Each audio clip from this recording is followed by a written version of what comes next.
Welcome back. So, artists are dropping projects, artists are teasing new releases to projects, and the one that kind of crept up on me was Don Toliver with Octane. And because I feel like Hearthstone Psycho was really recent, but it turns out it was in 2024, it just feels very recent for me. So, with Octane, it's receiving the kind of reception that we typically receive for a Don Toliver project, especially for Album of the Year, which is where I get all my percentages from. So it's at a critic score of a 73 and a user score of a 67. Now, looking at Hearthstone Psycho, the critic score is a lot harsher at a 58 and a user score of a 69.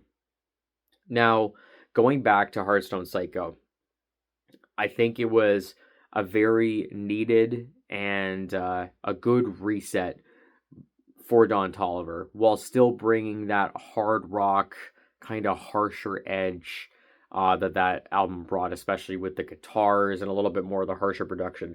Because Lovesick before that was probably Don Toliver's most experimental in his terms project, with a lot of the attempts either just not going far enough or they just don't happen to work too well. So I think Hearthstone Psycho was a nice reset while still going into a harsher sound, and I think that worked wonders for him. Life of a Dawn and Hearthstone Psycho are two of my favorite Don Toliver projects because I find they have more of a distinct identity than the other projects that Don Toliver has released. I haven't really gone into Heaven and Hell all that much. I know it came out all the way back in 2020, and Donnie Womack I haven't really gone into as well. Maybe I should invest myself in going into those projects. But Life of a Dawn and Hearthstone Psycho were distinct to me. Octane is one of those that is not really distinct. And we'll get into it, and I'm going to touch back to Hearthstone Psycho again once we kind of talk through the track list here. So I think the album starts on a good note, especially the first 3 or 4 tracks, I think is the best run on this project. E85 has that Hearthstone Psycho soaring guitar's edge, but it sounds a little bit brighter. It sounds a little bit more of a shimmering kind of sound. And I think the way that Don Toliver tackles it, especially with his vocal performance, you're always going to get a good vocal performance from Don Toliver.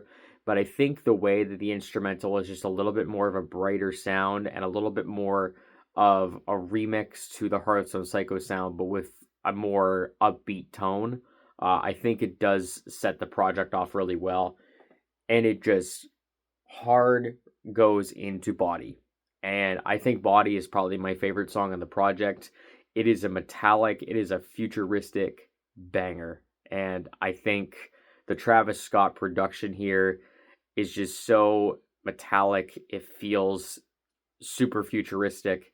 And I was hoping that the project would kind of lean more into this futuristic, metallic, warbly type of sound.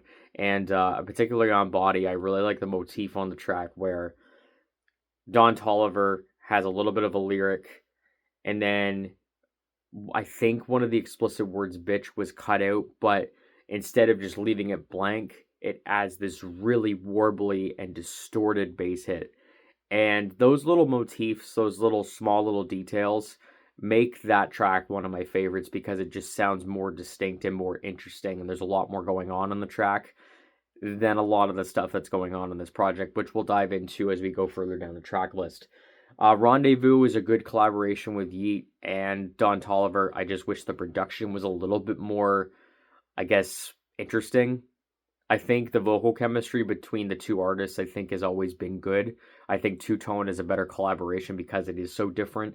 But Rendezvous just kind of sounds like something we've heard from Don Toliver before. And that's a commonality that we're going to get as we're kind of talking through the track list.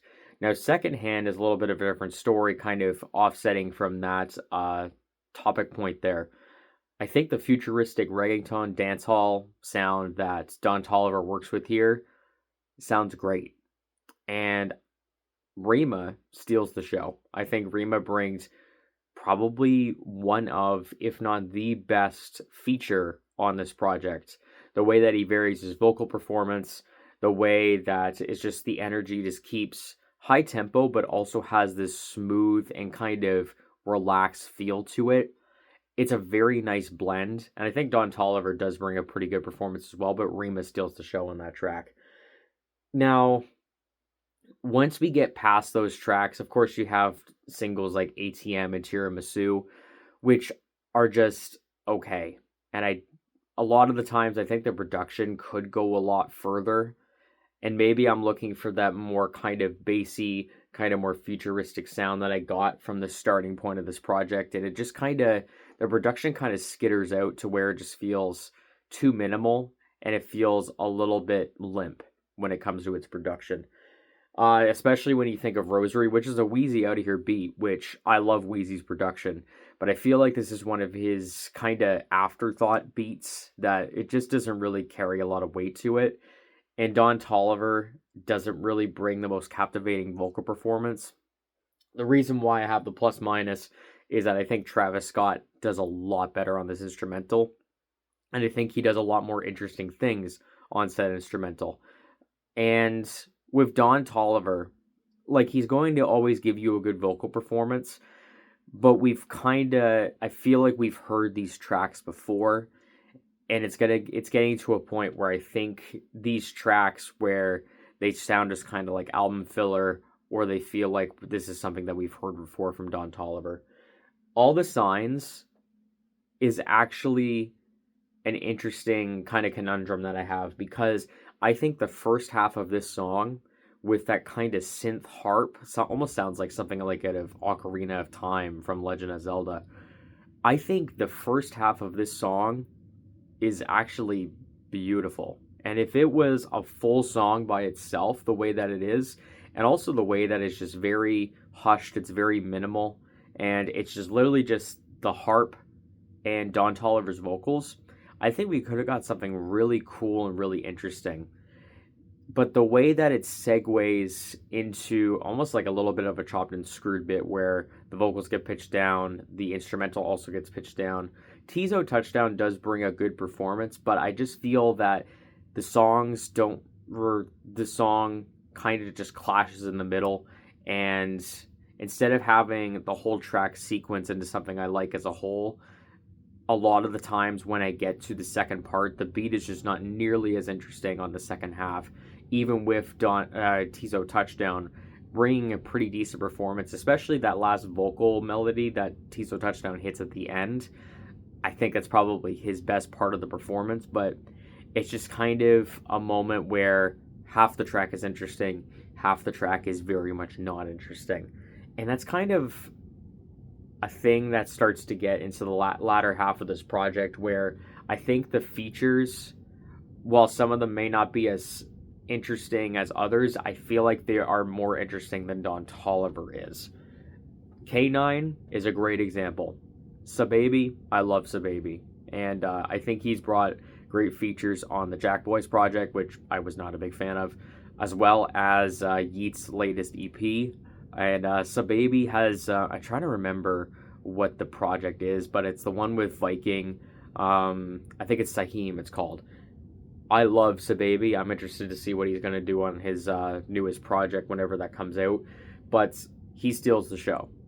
Don Toliver does not. And it's getting to the point where the songs are just feeling generic. They're feeling just very filler.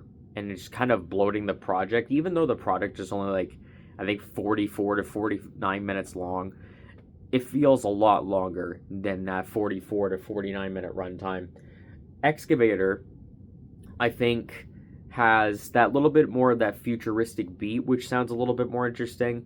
And I do like the vocal melodies that Don Toliver is hitting on the chorus that have a little bit more kind of these interesting vocal motifs where it just kind of has, I call it the Post Malone goat vocals, where they have like this warble to them. And I think it makes it a little bit more of an interesting part, but this is a problem with the track where I feel like the track goes for too long, and then it also segues into a chopped and screwed almost section where it just kind of elongates the track to where it just really loses my interest, and I'm just kind of waiting for the track to be over. Sweet Home is the closer of this album, and it's almost like this 80s almost Weekend like ballad that I feel that Don Toliver could really work with this sound. I think he just has to go one step further with it and really go all out, especially with it being an album outro. I was hoping for Don Toliver to really close it out with a bang, and it was more of kind of wishing for more. And that's kind of the overall sentiment I had with Don Toliver's Octane, where this album just feels like nothing, we haven't really progressed. In fact, we've actually regressed. And that's why I want to go back to Hearthstone Psycho for a minute. What I was saying at the beginning is that I feel like Hearthstone Psycho was really not that long ago. And to go into Octane, I feel like we just didn't have enough time to create something a little bit more interesting or a little bit more kind of fully fleshed out. I feel like if you could take the futuristic sounds of songs like Body, songs like Secondhand, you could get a really cool Don Toliver project. And if you really honed in on those sounds, honed in on that concept or aesthetic, I think you could make a really interesting Don Toliver project. But it just feels too close to each other.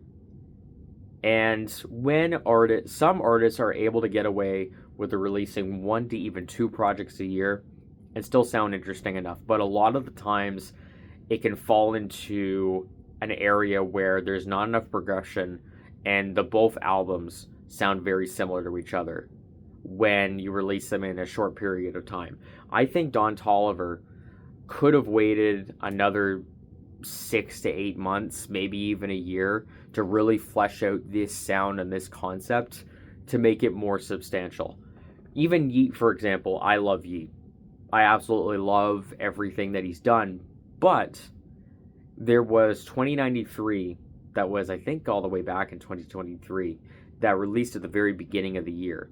And then towards July and August, we had Lifestyle, which was a very big regression for his sound to where it just sounded very samey. It didn't really sound like he was advancing his sound at all. And it sounded like he was kind of catering to his old fans, hoping to bring them along for the ride. But that's where Lifestyle kind of lost me because it just sounded like everything else at the time. And I think Don Toliver is kind of falling into this repetitive cycle again where he's kind of making the same songs over and over and over again. He's also bringing the same features, even though you still have features from Some Baby and Rima. I still feel like we need a little bit more time. Octane needed some little more time in the oven, a little bit more spice to it, something more interesting to make it more of a substantial listen. So rating it is a little bit tough because there is not a track on here that I think is outright bad. I think a lot of these songs range from average to pretty good. But it's a weird thing where I'd rather have a bad project because it's just something more interesting to talk about, or have an album that's spotty, that you have these amazing moments but you also have some really bad ones, than a whole album that is just kind of just meh.